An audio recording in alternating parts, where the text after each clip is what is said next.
महाराज की जय हो। क्या बात है? महाराज, परशुराम और उसके सहयोगियों ने हमारी उत्तरी सीमा पर बने शस्त्रागार को आग लगाकर जला दिया। क्या? महाराज, महाराज, महाराज, परशुराम ने हमारी पश्चिमी सीमा पर स्थित शस्त्रागार पर आक्रमण करके उसे लूट लिया। परशुराम? परशुराम? ये क्या आतंक मचा रखा है उसने? महाराज, नगर के मध्य स्थित शस्त्रागार को भी जलाकर राख कर दिया। क्या?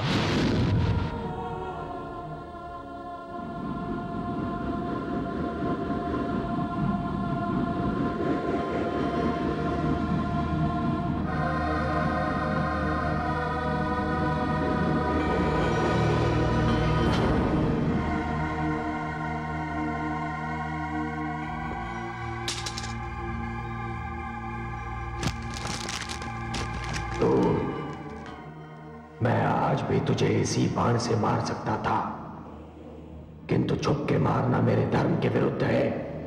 मैं तुझे केवल ये बताना चाहता हूं कि 21 क्षत्रिय वंशों को साथ कर लेने के उपरांत भी तेरी शक्ति पहले से आधी रह गई है। मैंने तेरे शस्त्रागारों को राख के ढेर में परिवर्तित कर दिया है।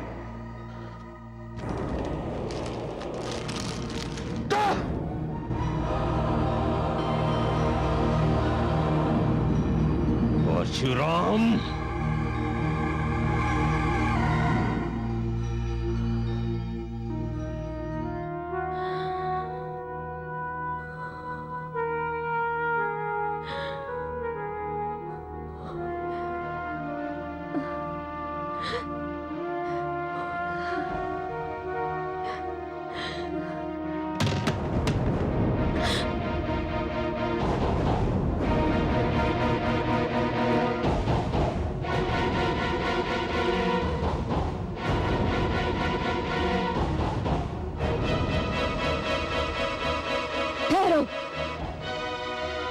जहां हो वहीं ठहर जाओ।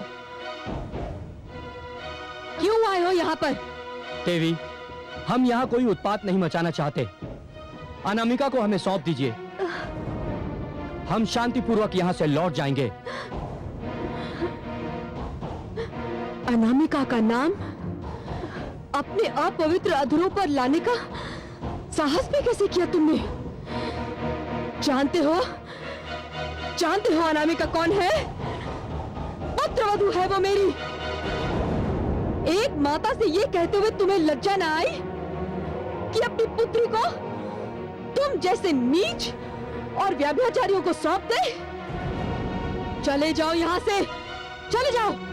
हम आपको विश्वास दिलाते हैं कि हम अनामिका देवी को कोई कष्ट नहीं पहुंचाएंगे। हम तो केवल उनको यहाँ से... बस कहा ना, चले जाओ यहाँ से। आप हमें बल प्रयोग पर विवश कर रही है देवी। मेरे मृत शरीर पर पांव रखकर ही तुम मेरी पुत्रवधू को छू सकते हो।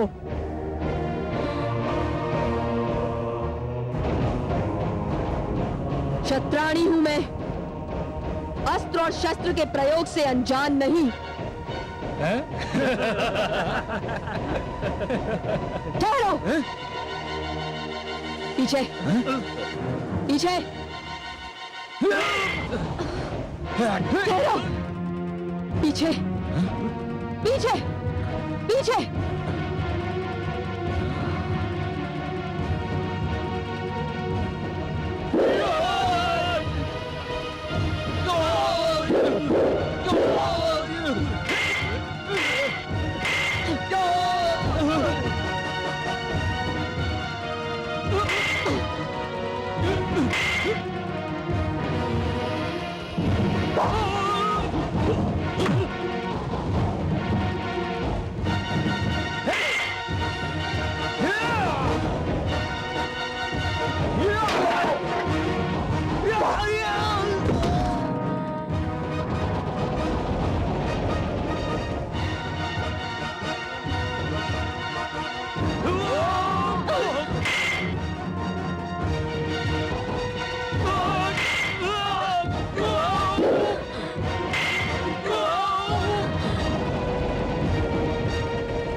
माता, अब तुम्हें अपनी रक्षा स्वयं करनी है।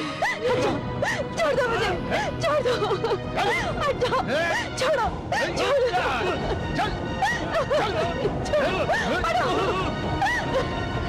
हटाओ, मेरे पास मत आना, हटाओ, मेरे पास आने की कोशिश मत करना।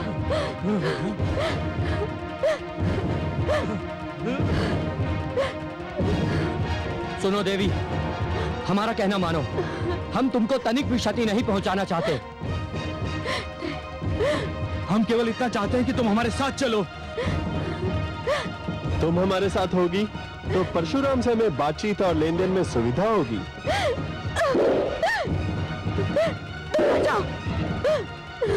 तुम साथ होगी तो परशुराम हमें कोई भी क्षति पहुंचाने से पहले 100 बार सोचने पर विवश हो जाएगा।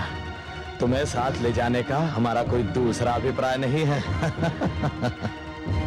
नहीं, मैंने उनकी शक्ति बनने के लिए जन्म लिया है दुष्टों, उनकी दुर्बलता बनने के लिए नहीं। यदि मेरे कारण उनके अभियान की गति क्षीण हो, उनका निश्चय दुर्बल पड़े या उनकी शक्ति में कमी है, तो मैं ऐसा कदापि होने नहीं दूंगी, कदापि होने नहीं दूंगी। यदि तुम मेरे जीवन को राम का रोष मिटाने के लिए प्रयोग करना चाहते हो, तो मेरा ये जीवन राम पर बलिदान।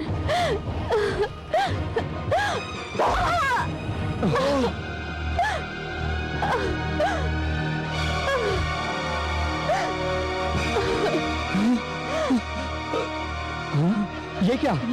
अरे ये तो अनर्थ हो गया, हमारी चाल उल्टी पड़ी। यदि यहाँ परशुराम आ गया तो? अब देख क्या रहे हो, भागो यहाँ से, भागो, चलो चलो।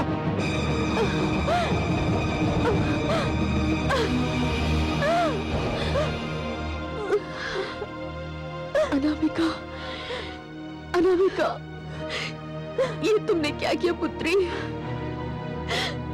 मैंने अपने मान सम्मान और राम की शक्ति की रक्षा की है माते, मुझे क्षमा कर दीजिएगा। क्षमा कर दूं? तुमने ऐसा क्या किया है पुत्री?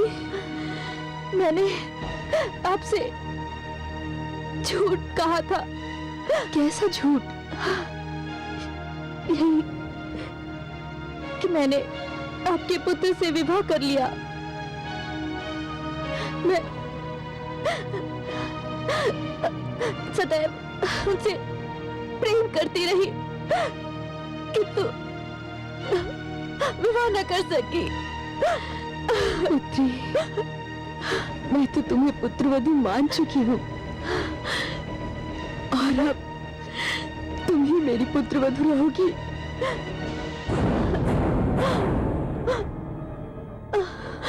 अनामिका, अनामिका, अनामिका, ये माता, माता ये क्या हो गया अनामिका को? माता, दुष्ट सहस्त्रार्जुन के चारों पुत्र अनामिका को बलपूर्वक ले जाने आए थे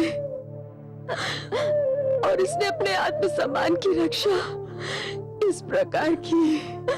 ये तुमने क्यों किया अनामिका? अनामिका, तुमने ये क्यों किया? तुम आ गए राम,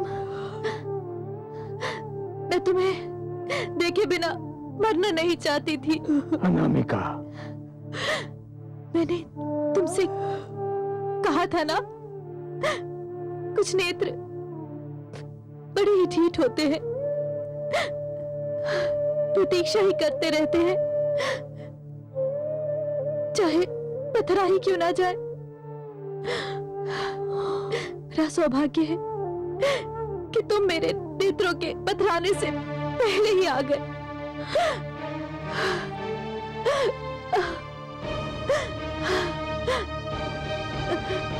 मेरे प्राण मेरे नेत्रों में सिमट आए हैं। तुम्हें देख लिया, अब मैं शांति से उस जीवन को त्याग सकती हूँ जिसके रहते तुम्हें पाना असंभव था। नहीं अनामिका, अनामिका, मैं तुमसे प्रेम करती हूँ राम, मैं तुमसे प्रेम करती हूँ राम। अनामिका, अनामिका, अनामिका, अनामिका,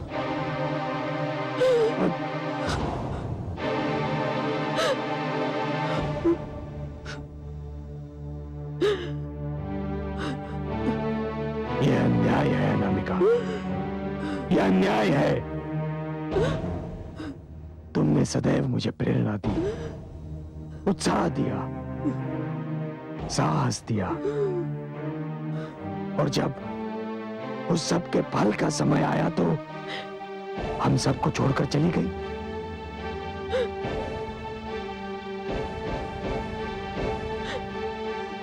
अनामिका, तुम सदैव मेरे संग रहोगी, मेरे मन में क्रांति की अग्नि बनकर, मेरे नेत्रों में प्रतिशोध की ज्वाला बनकर, और मेरे रोम रोम में युद्ध की ललकार बनकर।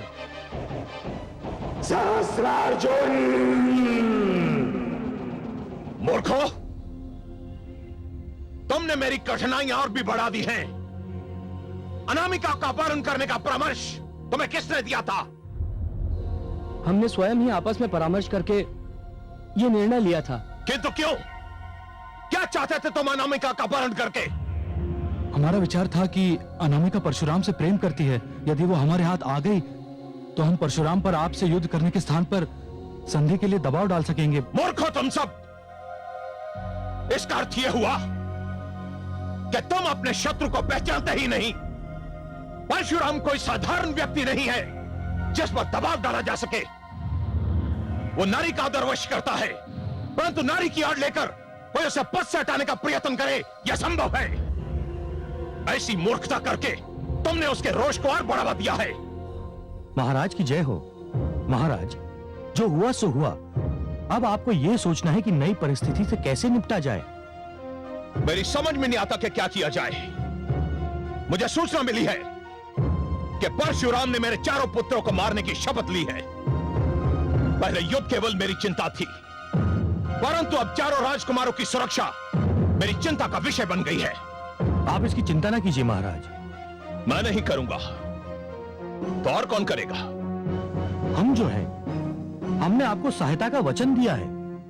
आपके राजकुमारों की सुरक्षा के लिए हम पीछे नहीं हटेंगे महाराज। महाराज, मेरे मस्तिष्क में एक योजना है।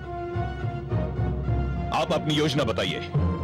चारों राजकुमारों को महेशमती क्षेत्र से दूर किया जाए और किसी को यह ना बताइए कि राजकुमार कहां गए। एक राजकुमार का उत्तरदायित्व तो मैं लेता हूं महाराज। मैं उन्हें अपने राज्य में सेनानियों के साथ भेजूंगा जहां वो सुरक्षित हो जाएंगे, और शेष 3 राजकुमारों का उत्तरदायित्व हम लेंगे। क्यों मित्रों? हमें स्वीकार है। हमें भी स्वीकार है। धन्यवाद मित्रों, तुमने मेरी चिंता का बोझ हल्का कर दिया है। मैं तुम सबका आभारी हूं।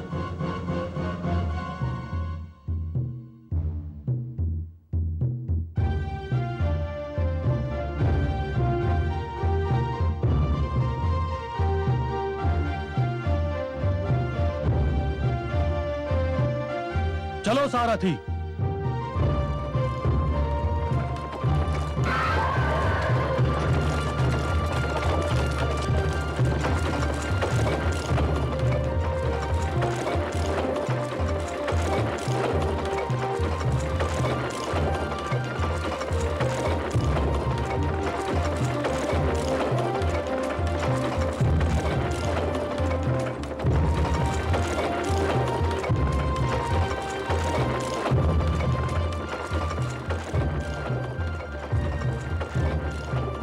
अब चिंता की कोई बात नहीं। हमारे नरेश के क्षेत्र में पहुंचते ही आपके सिर से हर संकट टल जाएगा। किंतु आपके नरेश का क्षेत्र यहां से दूर है। तो क्या हुआ? यदि मार्ग में ही कुछ हो गया? अरे नहीं, ऐसा भी क्या। यदि ऐसा कुछ हुआ तो मैं हूं ना आपके साथ। आपकी रक्षा के लिए मैं अपने प्राण न्यौछावर कर दूंगा। और हमारे महाराज की सेना में मेरे जैसा दूसरा सेनानी मिलना दुर्लभ है। मेरे इस खड़क को शत्रु का रक्त पीने का काफी अभ्यास है। वैसे मैं 10-12 को तो अकेला संभाल सकता हूं।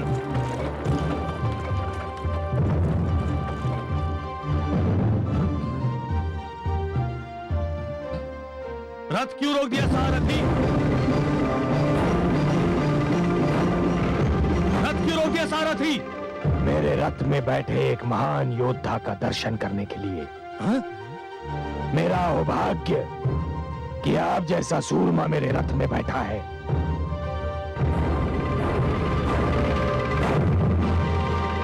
परशुराम,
शंभो!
महिष्मति के राजकुमार का स्वागत है।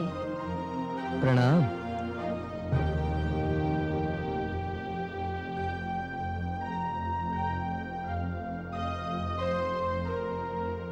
मैं राजकुमारी वंदना हूँ। पिताश्री ने ये सूचना भेजी थी कि आप हमारे राज्य में पधार रहे हैं और मुझे ये आदेश दिया कि आपको यहाँ कोई कष्ट न होने पाए। मैं आपके पिताश्री का आभारी हूँ और आपका भी। यहाँ आपके प्राणों को किसी संकट का भय नहीं है। वो तो मैं आपको देखते ही समझ गया था कि हाँ, मेरे चंचल मन को संकट अवश्य हो सकता है, मेरे प्राणों को नहीं। आप अपने कक्ष में विश्राम करें, मैं आपके भोजन इत्यादि का प्रबंध करती हूँ।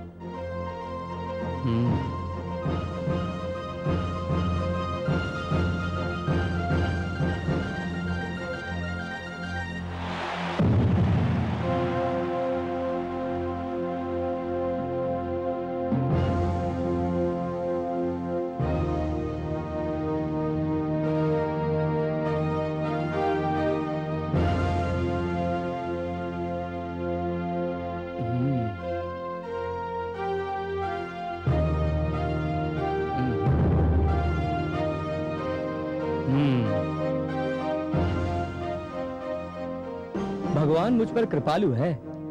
मुझे अपने राजभवन से दूर करके ऐसे स्थान पर पहुंचा दिया जहां सौंदर्य है, मन बहलाने के साधन है और विश्राम करने का उत्तम प्रबंध है। कम से कम यहाँ परशुराम से संकट तो नहीं। परंतु मृत्यु का है। कौन है?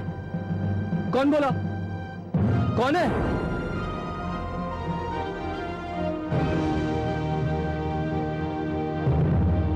कौन है?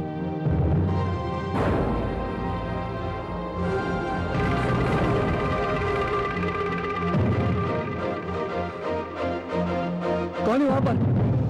सामने आओ। मैं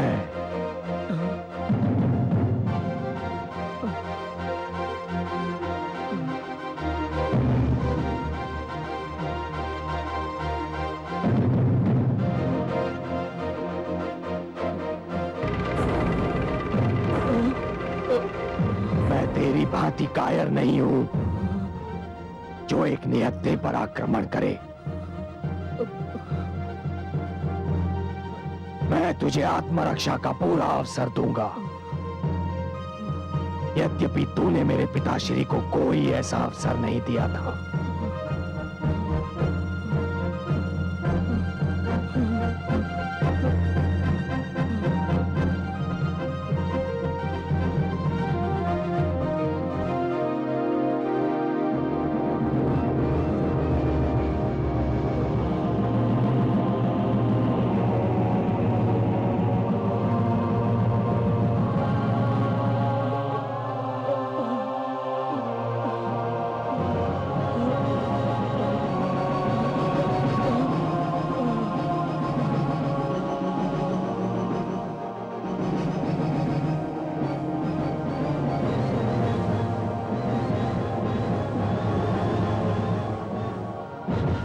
उठा तलवार।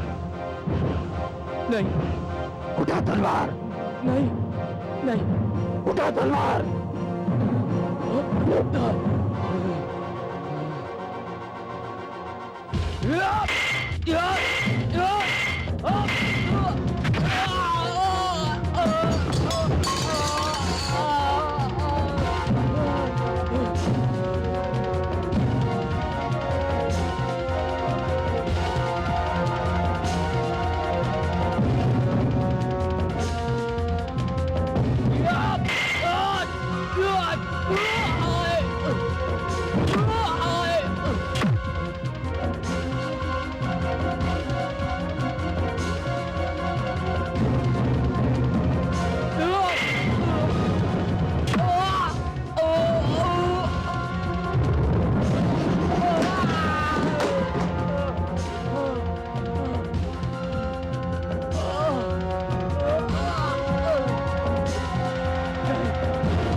कहिए ब्राह्मण, कहाँ से आए हो आप? मैं आपको पहली बार यहाँ देख रहा हूँ। कौन हो आप? हाँ श्रीमान, मैं यहाँ पहली बार आया हूँ। हम महिष्मती नरेश सहस्रार्जुन की पाकशाला के प्रधान हैं। बड़ी प्रसन्नता हुई आपसे मिलकर। कैसे आना हुआ यहाँ आपका? महाराज ने हमें राजकुमारों का विशेष ध्यान रखने के लिए भेजा है। हमारे राजकुमार किसी भी स्थान का और किसी भी प्रकार का भोजन ग्रहण नहीं करते। हम बड़े चाव से भोजन बनाते हैं और हमारे राजकुमार उसे बड़े चाव से ग्रहण करते हैं। हाँ ठीक है, किंतु आज का भोजन तो बन चुका है। आप कल से अपना कार्य आरंभ करें तो अच्छा होगा। कोई बात नहीं श्रीमान, ये भोजन हमें दे दीजिए। लीजिए। हम ले जाएंगे। हाँ हाँ, किंतु याद रहे, कल से भोजन हम ही बनाएंगे। हाँ हाँ ठीक है।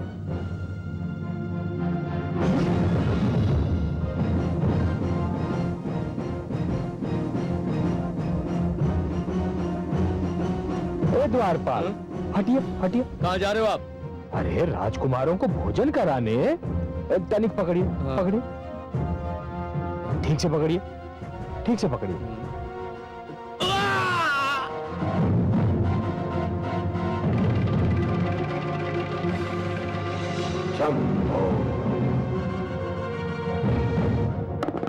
भ्राताश्री, यदि इन क्षत्रिय नरेशों ने हमारी सहायता न की होती तो कदाचित परशुराम हम चारों का अंत कर चुका होता। लगता है कि अनामिका के अपहरण का निर्णय करके हम चारों ने कोई बहुत बड़ी भूल की थी। नहीं अनुज, भूल हमारे निर्णय में नहीं, हमारे अनुमान में थी। अर्थात? यदि अनामिका हमारे हाथ आ जाती तो निसंदेह हम परशुराम को शांति वार्ता के लिए बाध्य कर सकते थे। किंतु हमने यह अनुमान नहीं किया था कि अनामिका अपने आदर की रक्षा के लिए आत्महत्या भी कर सकती है। वो अपने आदर को इतना महत्व देती है कि आदर की रक्षा कैसे की जाती है ये तो वही जानते हैं जिन्हें ईश्वर ने आदर और सम्मान का बहुमूल्य धनकोष प्रदान किया हो। तुम जैसे निर्लज्ज क्या जाने कि संसार में आदर और सम्मान की क्या महत्ता है।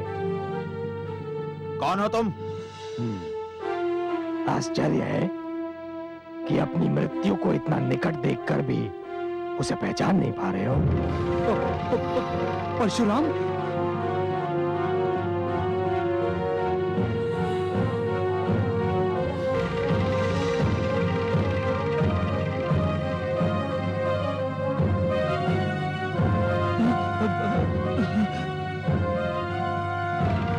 हमें क्षमा कर दो परशुराम।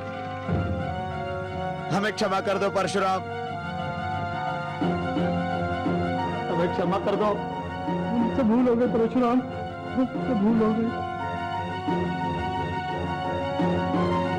भूल और क्षमा दो ऐसे शब्द हैं मूर्खों जो अपराध के घट जाने के उपरांत अपना अर्थ खो देते हैं। तुम लोगों ने एक निष्पाप, भोली भाली और कोमल कन्या अनामिका का वध कर दिया। एक ऐसी कन्या का वध कर दिया जिसने जीवन में पाप करना तो दूर, पाप के विषय में सोचा भी नहीं था। एक ऐसी कन्या जिसने जीवन को अभी निकट से देखा भी नहीं था, जाना भी नहीं था। हम तो केवल अपने पिताश्री की रक्षा करने का प्रयास कर रहे थे परशुराम। उसकी रक्षा का प्रयास जो मानव होते हुए भी दैत्य से कम नहीं, जिसने क्षत्रिय धर्म को एक क्रूर अर्थ देने का दुष्कर्म किया। नहीं, तुमने उसकी रक्षा का नहीं, उसके अपराध में सहयोग देने का प्रयास किया था। और तुम दोनों को इसका दंड अवश्य मिलेगा। नहीं नहीं, इस कक्ष में शस्त्र ही शस्त्र पड़े हैं। जाओ, जो शस्त्र चाहो उठाओ। मैं तुम्हें युद्ध किए बिना नहीं मारूंगा। जाओ, जाओ, उठाओ शस्त्र।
नहीं परशुराम, मुझे क्षमा कर दो, मुझे क्षमा कर दो परशुराम।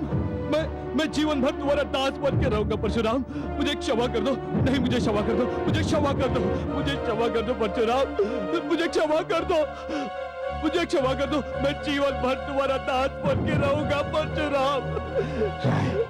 नहीं नहीं नहीं नहीं नहीं, मुझे क्षमा कर दो, मुझे क्षमा कर दो परशुराम, परशुराम मुझे क्षमा कर दो। शंभो!